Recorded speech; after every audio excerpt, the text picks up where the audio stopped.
அவர்களை உற்சாக கர ஓசையுடன் அழைக்கிறோம். சிங்கமொழி அண்ணன் அவர்களை.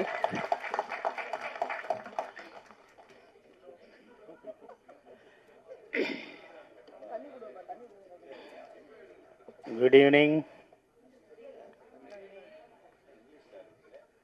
Each other day, I look so many various different parks. But I don't know about this park. But this park holds my heart, holds my large place in my heart. நீங்கள் தான் பார்க்குங்கன்னு வைப்பீங்களா, இங்கிலீஷில் வைப்பீங்களா? நாங்கள் இங்கிலீஷில் பேசக்கூடாது. நீங்கள் பூங்கான்னு வச்சுருந்தீங்கன்னா நாங்கள் பேச மாட்டோம். நீங்கள் பார்க்குன்னு வச்சதுனால நம்ம இங்கிலீஷில் கொஞ்சம் பேசுவோம். நல்லா இருக்கீங்களா? நல்லா. இந்த படம் வந்து நான் ஆல்ரெடி சொல்லிட்டேன், இந்த படத்தில் நான் நடிக்கலை. பட்டு கண்ணன், என் கண்ணன், கருப்பு கண்ணன் தான் சொல்லுவேன். அவர் வந்து எங்களோட அசிஸ்டன்ட் டைரக்டராக இருக்கும்போதே பழக்கம். நீங்கள் வாங்க, தயாரிப்பாளர் நீங்கள் வரணும்னு ஆசைப்பட்றாரு, நீங்கள் வாங்கன்னு கூப்பிட்டாரு.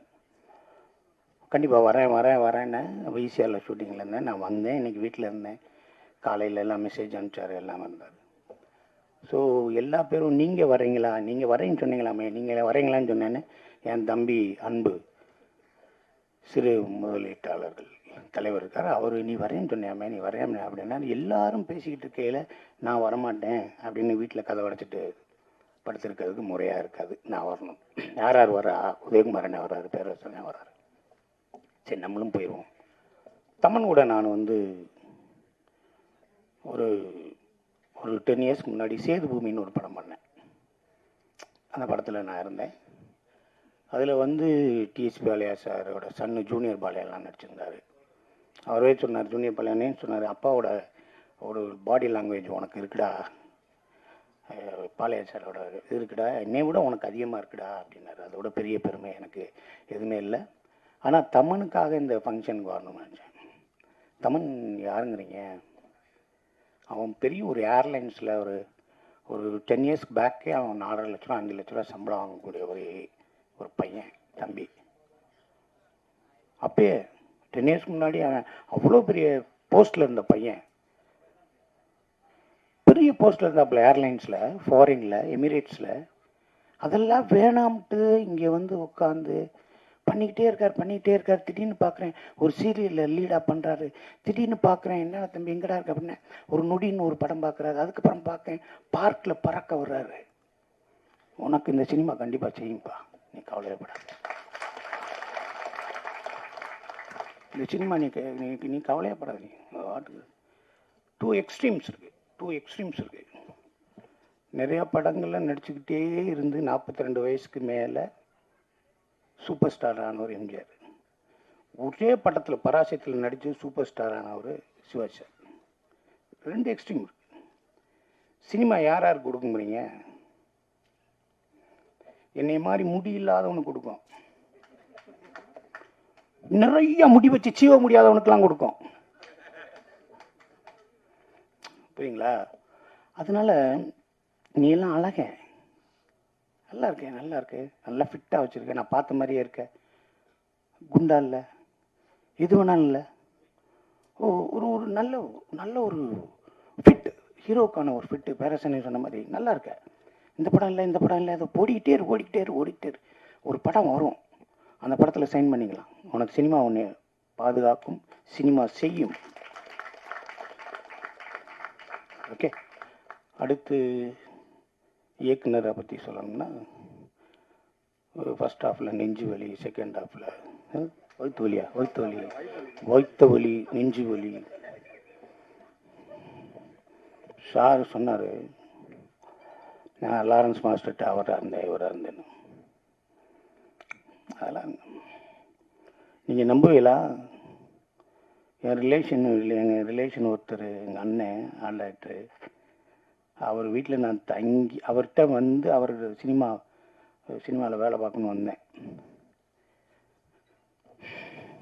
அவர் ஒரு பெரிய ஸ்டுடியோவில் இருந்தார். அந்த ஸ்டுடியோவில் டார்க் ரூம்னு ஒன்று இருக்கும், தெரியுமா உங்களுக்கு?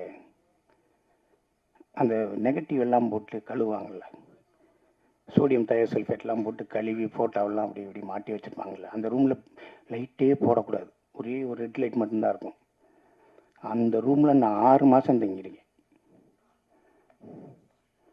அந்த ரூமில் நான் 6 மாதம் தங்கியிருக்கேன். எப்போ போவேன் தெரியுமா உங்களுக்கு? 10 மணிக்கு ஸ்டுடியோ அடைச்ச உடனே நான் போய் படுப்பேன். ஸ்டுடியோ ஆரம்பித்து வேலைக்கு வர்றதுக்குள்ளே நான் கிளம்பி போயிடுவேன். உள்ளே லைட் இருக்கா, பேஸ்ட் இருக்கா, ப்ரெஸ் இருக்கா, சட்டை எங்கே துவச்சி போடுறது எதுவுமே தெரியாது, இருட்டாக இருக்கும். அங்கே தங்கியிருக்கேன் நான். அயனவரத்தில், மடிப்பாக்கத்தில். சுதந்திரத்துக்காக போராட வந்தேன். சினிமாவில், சினிமா எனக்கு வேணும்ல, அதுக்காகத்தான் நான் வந்தேன். உங்களுக்கு புரியுதா உங்களுக்கு? கொடிது கொடிது வறுமை கொடிது, இளமையில் வறுமை கொடிது, அவ்வளோதானே. ஃபர்ஸ்ட் ஹாஃப் நீ கஷ்டப்பட்ட இல்லை, செகண்ட் ஹாஃபுக்கு மட்டி இல்லாட்டி ராசா தானே. உனக்கு பாரு, உன் காசு உனக்குன்னு ஒரு டைரக்டர் முருகன், உங்கள் காசில் ராஜா 2 பக்கத்தையும் ராஜாவை ஒட்டி விட்டார். நீ எங்கிட்டு சுட்டி விட்டாலும் ராசா தான் விழுகும் பாரு, உனக்கு மட்டியே விழுகாது. ஏன்னா நீ உன்னோட முற்பகுதியை நீ சினிமாவை கொடுத்துருக்க. இனிமேல் உனக்கு ஒரு நல்ல ஒரு லைஃப் இருக்கும், நல்லது இருக்கும். எங்கள் அண்ணன் மக ரஞ்சனா நாச்சியார், எங்கள் அண்ணன் மக டாக்டர் பாலாவோட ஓன் பிரதரோட மக, ஓன் பிரதர் பாலா அண்ணனோட அண்ணன் மக. எனக்கு அவர் அண்ணன் தானே, எங்கள் பெரிய மாமா அவர் பாலா டாக்டரு. இவர் உட்காருப்பா அந்த பொண்ணு. நான் ஏமாலிங்கிற படத்தில் வா அப்படின்னு நடி அப்படின்னு சொன்னேன். சீட்டு குடிக்கணும், குடிப்பேன் அப்படின்னு. சித்தப்பா உங்களுக்கு சரியாக இருந்தால் நான் பண்ணுறேன் அப்படின்னு சொல்லிச்சு. ராமநாதபுரம் மாவட்ட பாராளுமன்ற தொகுதி பாரதிய ஜனதா பொறுப்பாளர் அவங்க. பலாப்பழத்தை தூக்கிட்டே போயிட்டு இருந்தாங்க எங்கள் மாமாவுக்கு. இந்த படத்தை தயாரிப்பாளருக்கு இன்னும் நிறையா படங்கள் பண்ணணும், அது பண்ணணும், டைரக்டர் நிறையா படம் பண்ணணும். பாட்டு எழுதினவர் சூப்பர், அவரை தான் எல்லாரையும் பேசியாச்சு. நீங்கள் ப்ரொடியூசர்கிட்ட நான் ஒன்று கேட்குறேன், தமன்கிட்ட சம்பளம் கொடுத்துருந்தீங்கன்னா சம்பளத்தை வாங்கிக்கங்க, திருப்பி வாங்கிக்க. ஏன்னா இவ்வளவு முத்தம் கொடுத்துருக்காரு, இவ்வளோ பெரிய வாய்ப்பெல்லாம் நம்மளுக்கெல்லாம் வராது. நான்லாம் கேட்பேன், டேரக்டர்லாம் வரையில, தம்பி இந்த படத்தில் நம்மளுக்கு ஜோடி இருக்கான்னு கேட்பேன். இருந்துச்சுன்னு ஆனால் உங்ககிட்ட கோச்சிட்டு ஓடி போயிடுச்சு. அப்படியா? அப்புறம் இல்லைண்ணே இருந்துச்சுன்னு அது உங்க கூட பேசாமல் வீட்டுக்குள்ளேருந்தே கத்திக்கிட்டு இருக்க முடியும். எப்போ பாரு ஜோடியே கிடையாது, எதுவுமே கிடையாது. ஒரு படத்தில் நான் ஒரு பெண்ணை ரெக்கமெண்ட் பண்ணி நானும் அந்த பொண்ணு நடிக்கணும் அப்படின்னும், அந்த பொண்ணும் நானும் தூங்கிட்டு இருக்கோம். அப்போ இந்த ஸ்டேஷன்லேருந்து என்னை ட்ரான்ஸ்ஃபர் பண்ணிடுவாங்களா அப்படிங்கிற மாதிரி நான் அப்படி தூக்கம் இல்லாமல் இருப்பேன். படுத்து தூங்க, ஏன் இதெல்லாம் யோசிக்கிறீங்க அப்படின்னு சொல்லி நானும் அந்த பொண்ணும் அருகிலே படுத்து பேசுகிற மாதிரி இருந்துச்சு. ஒரு அசிஸ்டன்ட் டைரக்டர் ஒத்து பார்த்துட்டு டேக் போகிறதுக்கு முன்னாடி, சார் அவர் 2 பேரையும் தள்ளி படுக்க வச்சுட்டு நடுவில் குழந்தைய போட்டுடலாம் சார், குழந்தைய போட்டாங்க. சரின்னு சொல்லி இங்கிட்டு பார்த்தேன், சார் அந்த இன்னொரு 2 குழந்தை இருக்குல்ல சார், அதையும் தூக்கி நடுவில் போட்டாங்க. நான் ஹீரோயினியை பைனாக்குள்ளார பார்க்குறேன், எனக்கு பேரா போட்டாங்க, பைனாக்குள்ள பாருங்க அங்கே படுத்துருக்கு, அங்கே தூங்குது. இல்லைண்ணே அவனை நான் பார்த்துக்கிறேங்க. ஆக இந்த படத்தில் எல்லா பேருமே ஒரு நல்ல ஹீரோயினியாக இருக்கட்டும், நல்ல ப்ளஷண்ட், ஒரு ஹாப்பியாக ப்ளஷண்ட்டான ஒரு ஃபேஸ் இருக்குல்ல, அந்த அந்த அந்த அந்த ஒரு இருக்குது ஸ்வேதாக்கு. அது கடவுளோட வரம், அப்பா அம்மா கொடுத்த கிஃப்ட்டு. அதை நீங்கள் கரெக்டாக பண்ணி நீங்கள் பெருசாக வரணும். அப்புறம் அப்பா அம்மா அவங்களுக்கு உதயகுமார் சாருக்கு பிடிச்ச மாதிரியே இருக்க ஹீரோயினோட அம்மா ஜெயந்தி மாலாவும் அவங்களும் பெரிய லெவலில் வரணும். இங்கே இருக்க எல்லா கேரக்டர்ஸில் எல்லாமே வரணும். ஒரு தமன் கூட நினைக்கும் போது ஒரே ஒரு காமெடி மட்டும் சொல்லிட்டு முடிச்சிடுறேன். இங்கேருந்து வீட்டிலேருந்து காரில் எடுத்து அசிஸ்டன்ட் டைரக்டராக இருக்கேன். அப்போ நேராக காரில் அப்படியே போயிட்டே இருக்கும். அப்போ ஒரு ப்ரொடக்ஷன் மேனேஜர் பேசுகிறாரு, எங்கே வந்துக்கிட்டு இருக்கீங்க புலி அப்படின்னாரு. நான் வந்துக்கிட்டு இருக்கேன் டெஸ்ட்புரத்தில், வாசன் ஹவுஸ் போகணும். வாசன் ஹவுஸ் போயிடுச்சிட்டாங்க. வாசன் ஹவுஸ் போகிறேன்னா இல்லை கொஞ்சம் இருங்க, ரைட்டில் மைக்கிள்னு ஒருத்தர் இருப்பார், அவரை கூப்பிட்டு வந்து சரின்னு சொல்லி மைக்கில் கூப்பிட போனால் மைக்கில் வந்து ஒரு பெட்டி எடுத்து வந்தான். என்னடா ஏரியா அது என்ன பெட்டியில் இருக்கவன திறந்து காமிச்சான். உள்ள ஒரு பொம்மனேரிய நாய் உட்காந்துருக்கு. இது என்னையான்னு கேட்டேன். அதான் சார் இது ஹம்மாப்கே ஐன்கோனில் நடித்த மாதிரி ஜிக்ஸிச்சு மடியில் உட்காந்துருந்த நாய், சல்மான் கான் தூக்கி வளர்த்த நாய். அப்படியா உக்காரியான்ட்டு போனோம். திருப்பி போயிட்டே இருக்கும். அப்போ அவருக்கு அப்புறம் போனோடனே திருப்பி ஃபோன் வருது. சார் நீங்கள் வரையில் அந்த ஆர்டிஸ்ட்டை கூப்பிட்டு வாங்கண்ணா. இந்த ஆர்டிஸ்ட்டை காக்கா ராதாகிருஷ்ணன் இருக்காரு, அவரை கூப்பிட்டு வாங்கண்ணா. நாங்கள் சொல்கிறிய அப்படின்னு சொல்லி அப்போ ஜிபே கிடையாது, ஒன்று ஒரு புண்ணாக்கும் கிடையாது. அங்கே போனோடனே அவர் வீட்டுக்கு போனோடனே அவர் வாங்க உட்காருங்க வாங்க அப்படின்னு கதவை திறந்தேன். நாய்க்கு பசிக்குதுன்னு அவன் பிஸ்கட்டை கொடுத்துட்டான். அந்த பிஸ்கட்டை சாப்பிட்டுக்கிட்டு இப்படி திரும்பி பார்த்தோன்னே அன்னைக்கு காக்காராசன் அண்ணே வர்றாரு, ஒன்று குழச்சிருச்சு. உடனே அவர் டென்ஷன் ஆகிட்டார். ஏண்டா நாய் கூட்டு போகிற வண்டியிலாடா என்ன ஏற்றுறீங்க, என்னடா நினச்சிக்கிட்டு நான்சென்ஸ்க்கு ஏன் கத்துறாரு. ஐயா வாங்க 8 மணி ஆச்சியா, வாங்க போலாம் ஏன் கெஞ்சுறேன். இல்லை ஏற மாட்டேன்ட்டோன்னு என்னை திரும்பினோடனே, நீ இந்த வண்டியில் வரக்கூடாது, நீ தானே அசிஸ்டன்ட் டைரக்டர், நீ தானே ப்ரோக்ராம் பண்ண, வரக்கூடாது. நான் கெஞ்சுறேன், நீங்கள் போனேன்னு ஆட்டோ காசு இல்லை என்னை வாங்கினேன் நான் சொல்லேன், முன்னாடி உட்காந்துருக்கேன், வரவே கூடாதுன்னாரு. கார் கதனாடி மூட்டார். நான் சொன்னேன், இந்த அம்பாசடரில் காக்கா போகலாம், நாய் போகலாம், சிங்கம் புலி வரக்கூடாதான்னு.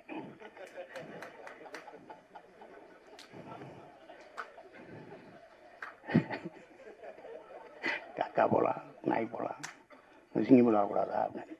எங்கள் கதவை திறந்துட்டு வந்து என்னை கட்டி பிடிச்சிட்டாருங்க. அந்த ஆள் எவ்வளோ பெரிய ஆள், கட்டி பிடிச்சிட்டாரு.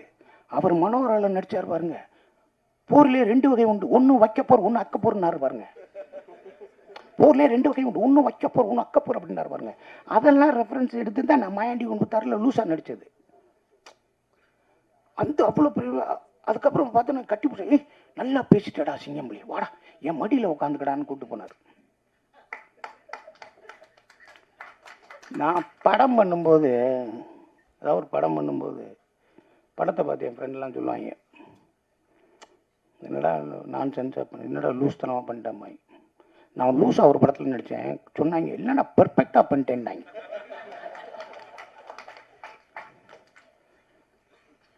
ஆறு அசிஸ்டன்ட் டைரக்டர் ஒரு ரூம் வீட்டில் இருப்போம். முடிக்க போகிறேன் 6 அசிஸ்டன்ட் டைரக்டர் ஒரு வீட்டில் இருப்போம்.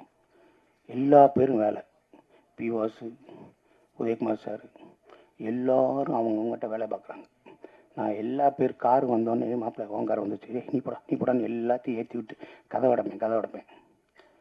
அப்போ எல்லாருமே வண்டியில் போகும்போது எனக்குன்னா எனக்கு ஒரு மென்டல், நான் இவர்கிட்ட தான் வேலை பார்க்கணும், நான் இல்லாட்டி வேலை பார்க்க மாட்டேன்னு ஒன்று இருக்குது. அப்போ போகையில் எல்லா பேரும் போயிட்டு வராங்கன்னா எல்லா அசிஸ்டன்ட் டேரக்டர் போகிறேன். என் ஃப்ரெண்ட் தான் அசிஸ்டன்ட் டேரக்டர், இப்போ இருக்கேன் 2 கோடி 3 கோடி சம்பளம் வாங்குறேன், பெரிய டேரக்டர் இருக்காங்க. அவன் போகையில் எல்லாம் 10 ரூபா இருப்பேன். சிம்பிள் ஒரு சாயந்தரம் வந்துடும், இந்த 10 ரூபா ஏன்னா 10 ரூபா போய் சரான்னு 10 ரூபா மொத்தம் 50 ரூபா 60 ரூபா வரும். அதை காப்பி குடிச்சிட்டு மதியானம் சோறாக்கி வச்சுட்டு கொஞ்சம் சோறாக்கி தயிர் சோறு வச்சுட்டு அப்படி அந்த 50 ரூபா 60 ரூபா அதுக்கும் சாயந்தரம் வந்துடுவாங்க. அப்புறமேலே ஏதாவது சாப்பாடு வாங்கி கொடுப்பாங்க. அப்போ சொல்லுவாங்க, தினமும் வேலைக்கு போகிறவன்னா அறிவாளி கிடையாது, ஷூட்டிங்கு வேலைக்கு போகிறவங்களாம் அறிவாளி கிடையாது, வேலையே இல்லாமல் வீட்டில் உட்காந்துருக்கவங்களாம் முட்டாள் கிடையாதுடா, தைரியமாக இருந்துமாய். அதைத்தான் இன்றைக்கி இருக்க சினிமாவில் இருக்க அத்தனை பேர்த்துக்கும் சொல்கிறேன். என் சொந்தங்களே, உயிர்களே, உங்களுக்கு வாய்ப்பு இல்லைன்னா நீங்கள் முட்டாள் கிடையாது. உங்களுக்கு வாய்ப்பு வரப்போகுது. அதுக்காக ரெடியாக இருங்க. நான் ஃப்ரெஞ்சு கிஸ்ன்னு ஒரு படம் பார்க்குறேன், நிறைய தடவை பார்த்துங்க. ஐ லவ் த ஃப்ரெஞ்சு கிஸ்ன்னு ஒரு இங்கிலீஷ் ஃபிலிம் பார்த்துருக்கேன். அதை ஒருத்தன் போய் ஒரு மண் இருக்குல்ல, கீழே கிடக்கிற மண், அந்த மண்ணை எடுத்து அப்படியே பார்ப்பான். அவனோட சொந்த விளை நிலம், விவசாயம் பண்ணலை. அந்த மண்ணை எடுத்து சொல்லுவான், இப்பயே நல்லா ரெஸ்ட் எடுத்துக்கங்க, அடுத்த வருஷம் நான் விவசாயம் பண்ண ஆரம்பிச்சிடுவேன், வேலை பார்க்க ரெடியாக இருங்கன்னு மண்ணுக்கிட்ட பேசுவாங்க.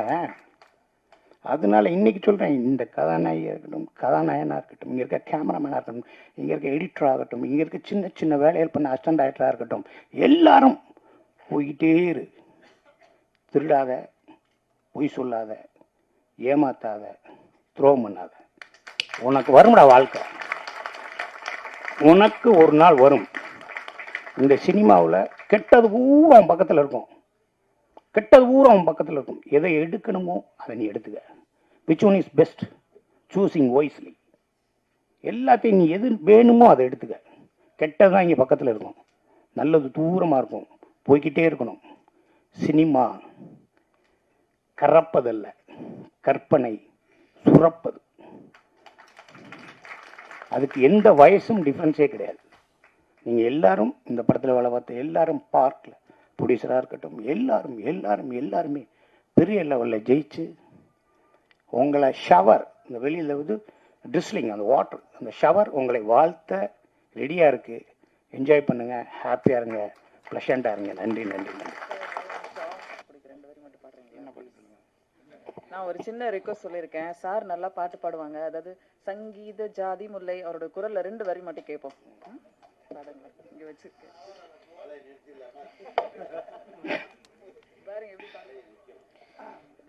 இந்த பாட்டுக்கு முன்னாடி நம்ம ஒரு விஷயம் அங்கே நடக்கும். நம்ம டப்பிங் போவோம். டப்பிங் போகையில் ஒரு இடத்துல ஒரு ஷார்ட் ஒன்று பேசுவோம். எங்கடா போகிறேன் அண்ணே, கொஞ்சம் லவுட்ரா அண்ணே, கொஞ்சம் இல்லைண்ணே, கொஞ்சம் பேச அண்ணே, எனக்கு கொஞ்சம் அண்ணே அஸ்கியா அப்படின்னு சொல்லுவாங்க. சொன்ன உடனே அதை போஸ்ட் பண்ணுவாங்க, சிங் பண்ணுவாங்க. அப்போ ஒரு 4 மினிட் இல்லை 2 மினிட்ஸ் இல்லாட்டி 1 மினிட் நம்மளுக்கு ரிலாக்ஸ் இருக்கும். அடிண்ணே நெக்ஸ்ட்ண்ணே அப்படி போகலாம்னு சொல்லுவாங்க அந்த டப்பிங் பேசையில். அப்போ அந்த கேப்பில் நான் என்ன சொல்லுவேன்னா பாட்டு பாடுவேன்.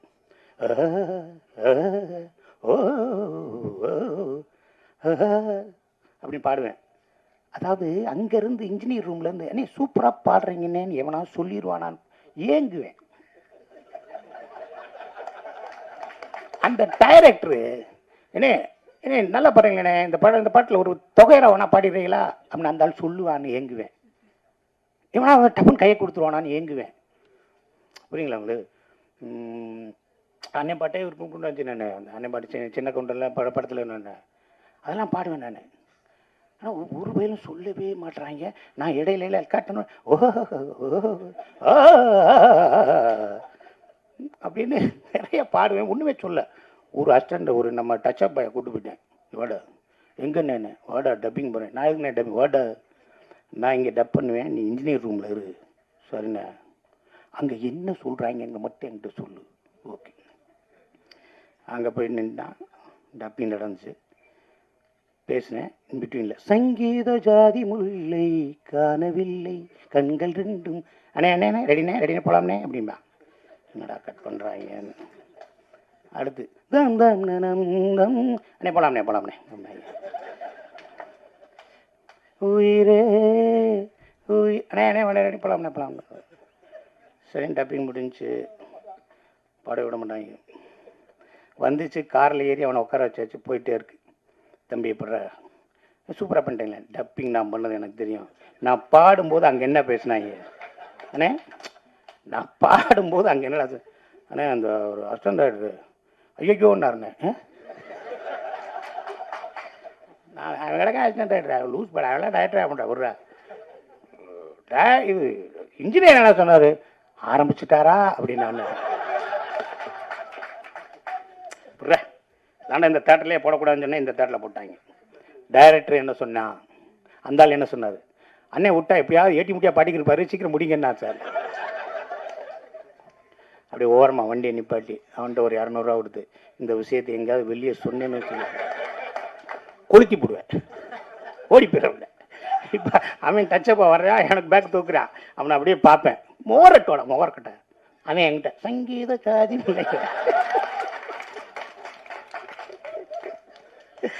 அப்புறம் அவனுக்கு நான் வேலை தரல.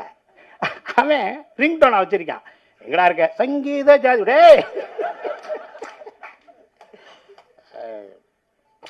அசிங்கப்பட்டா தானங்க வாழ்க்கை, நம்ம படாத அசிங்கமா.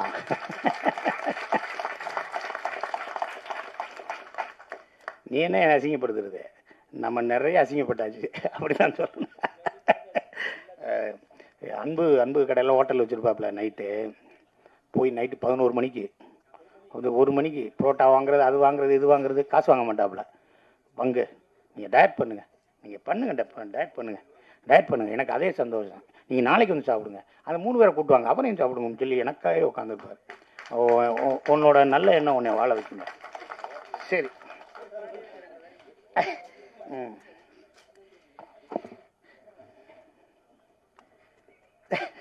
நீங்களும் கரண கொடூரமாக இருக்கும், கொஞ்சம் ரெடியாக இருங்க. எல்லா பாட்டுமா நல்லா இருக்கும், நம்ம பாட்டும் கேளு. சங்கீத ஜாதி முல்லை காணவில்லை, கண்கள் வந்தும் பாவையின்றி பார்வையில்லை, ராகங்கள் இன்றி சங்கீதமில்லை, சாவொன்றுதானா நம் காதல் இல்லை, என்னாதமே வா. போதும் நினைக்கிறேன். இன்னொன்று சொல்ல மாட்டேன், ஒரு நம்ம வேறு லாங்குவேஜ். நான்லாம் பெங்களூரில் இன்ஜினியரிங் நான் படித்தேன். நான் பெங்களூரில் இன்ஜினியரிங் 4 years நான் படித்தேன். நான் இன்ஜினியரிங்லேயே பெங்களூரில் தான் படித்தேன். நான் பன்னார்கட்டா ரோட்டில் நேஷ்னல் பார்க் ரோட்டில், நேஷ்னல் பார்க்கில் ஐஎம் இன்ஸ்டியூட் ஆஃப் மேனேஜ்மெண்ட் பக்கத்தில் இஸ்லாமிக் இன்ஸ்டியூட் ஆஃப் டெக்னாலஜின்னு ஒரு முஸ்லீம் காலேஜில் தான் நான் வந்து பெங்களூரில் சிவில் படித்தேன். உங்கள் பேர் என்னப்பா? ரிமோன். நீ பேசின 4 வருஷம் எனக்கு 4 வார்த்தை கூட கன்னடத்தில் தெரியாது. முந்து ஓகியுமே முன்னாடி போமே, ஏன்னா பஸ்ஸில் போகிறோம்ல.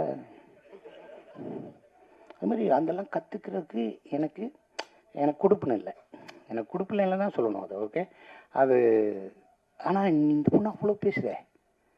ஓகே, வாங்கப்பா, நல்லா வாங்க, நல்லா நடிங்க, பெரிய புகழோட எல்லா விஷயத்துலையும் சந்தோஷமாக இருங்க.